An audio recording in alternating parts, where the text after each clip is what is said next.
ચારેય વિપશ્ચિતોનો સમુદ્રમાં પ્રવેશ અને પ્રત્યેક દિશામાં તેમની જુદી જુદી યાત્રાનું વર્ણન.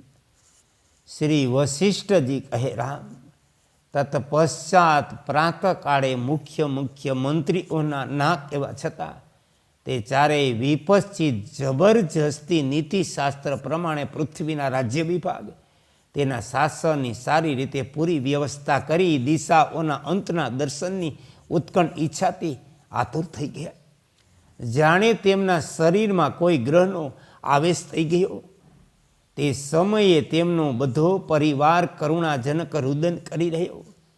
વિપશ્ચિતોએ તેમને આમ કરતા રોક્યા અને પોતે આસક્તિ રહિત હોવાના કારણે અભિમાન, ઈર્ષા, લોભ, શત્રુઓના પરાભવની ઈચ્છા, રાજ્ય, સ્ત્રી, પુત્ર વગેરેને ત્યાગીને તેઓ એવું કહીને ચાલી નીકળ્યા કે અમે સમુદ્રને પાર કરી દિગંતના દર્શન કરી ક્ષણવારમાં પાછા ફર્યા. અગ્નિદેવની પ્રસન્નતાથી પ્રાપ્ત મંત્ર શક્તિથી પંચભૂતો પર વિજય પ્રાપ્ત કરી તેઓ શ્રેષ્ઠ સિદ્ધ થઈ ગયા. તેથી તે સમયે તેમણે પેદળ જ સમુદ્રમાં પ્રવેશ કર્યો. તે ચારેય વિપશ્ચિત દરેક દિશામાં સમુદ્રની અંદર પ્રવેશ કરી જમીન પર ચાલતા હોય એમ જળમાં ચાલવા લાગ્યા. પોતાની સમુદ્ર તટે રહેલી સેનાથી ઘણા દૂર નીકળી ગયા. કિનારે ઉભેલ તેમના સંબંધીઓ તેમને ત્યાં સુધી એકી ટસે જોતા રહ્યા જ્યાં સુધી તેઓ અદૃશ્ય ન થઈ ગયા.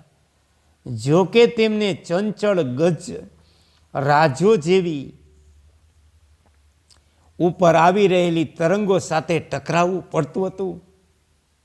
તેઓ પોતાનું ધૈર્ય છોડતા નહોતા. તે ચારેય સમુદ્રના જળમાં આગળ વધવા લાગ્યા. જળના મગરો તેમના સહચર હતા. તેઓ સમુદ્રમાં રહેલ જળ જંતુઓ તરંગોને ઓળંગીને જઈ રહ્યા. તે ચારેય વિપશ્ચિતીઓમાંથી જે પશ્ચિમ દિશાનો અંત જોવા માટે નીકળ્યા તેને એક માછલું ગળી ગયું. તે માછલું મત્સ્ય અવતારધારી ભગવાન વિષ્ણુના કુળમાં ઉત્પન્ન થયું અને તેનો વેગ અતિ તીવ્ર.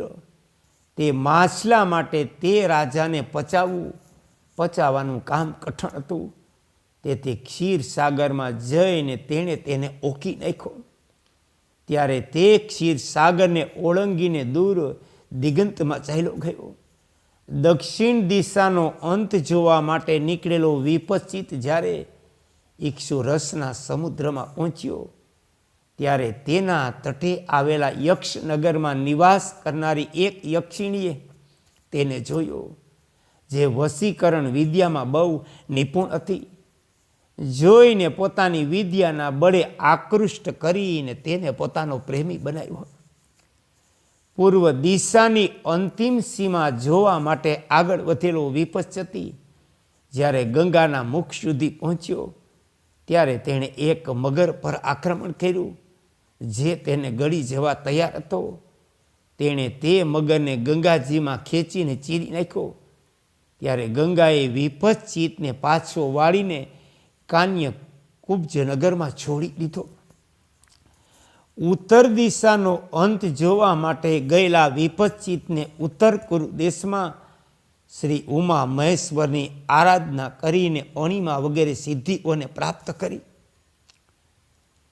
તે સિદ્ધિના કારણે દિગંતમાં મૃત્યુનો ભય તેને બાધક બનતો ન હતો.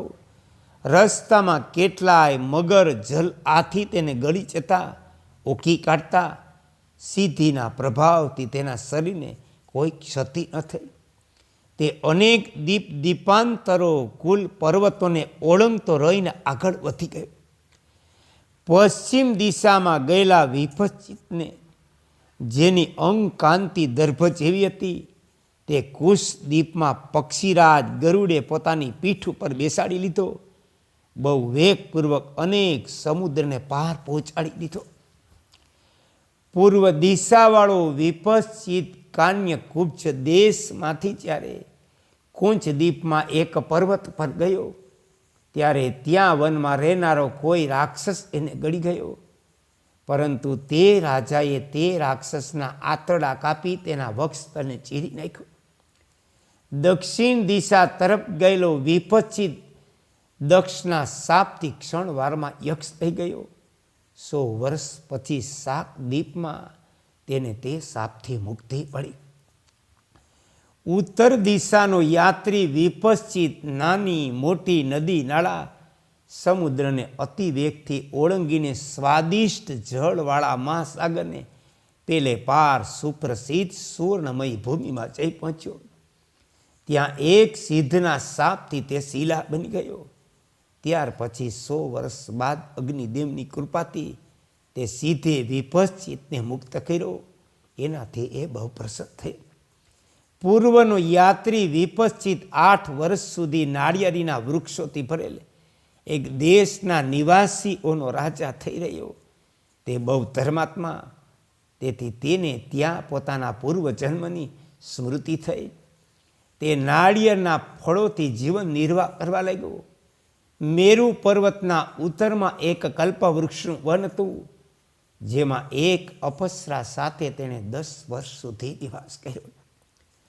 પશ્ચિમ તરફ જનારો વિપશ્ચિત પક્ષીઓ પર વિશ્વાસ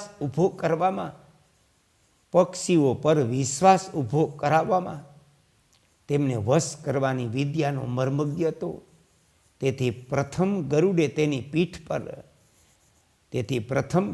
તેને પીઠ પર બેસાડી સમુદ્રને પાર પહોંચાડ્યો.